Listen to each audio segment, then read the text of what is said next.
That is where we go onto the topic of a one-state solution, because there was a support of Qari Asim from Leeds. This man claims to represent the Barelvis. He claims that he does not actually represent anyone except himself and perhaps a few people around him. That some of his supporters, in conversation, they said to me that a one-state solution is ridiculous, what you call for.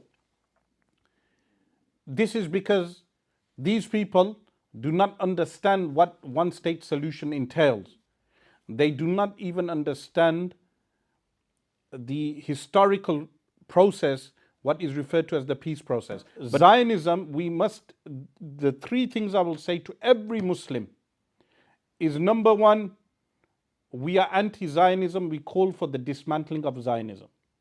Number two, we call for the dismantling of what is referred to as the State of Israel. We call for a one-state solution.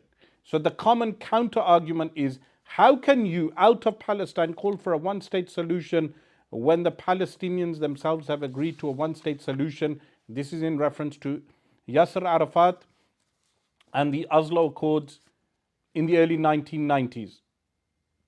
Now, the response to that is very easy, that those Oslo Accords were a failure, a dismal failure. And that failure led to the current crisis. So from the Intifada starts in 1987, the first Intifada, the uprising, unarmed uprising. And then Yasser Arafat agrees to the Oslo Accords.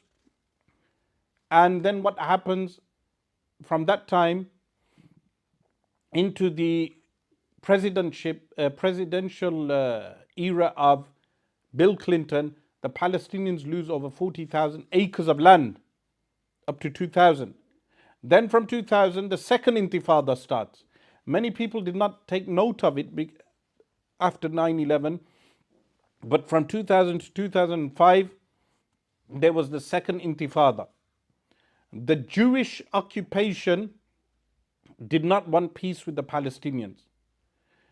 All they have been looking for is evicting Palestinians from their land and taking the entire land, including Gaza, including the West Bank, even though they left Gaza in 2005. But now the extremists, all of them are extreme, the so-called Israelis, all of them are extreme. But the Knesset, members of the Knesset, what is referred to as the Israeli parliament, they want complete occupation of Gaza and the West Bank, what they refer to as Judea and Samaria.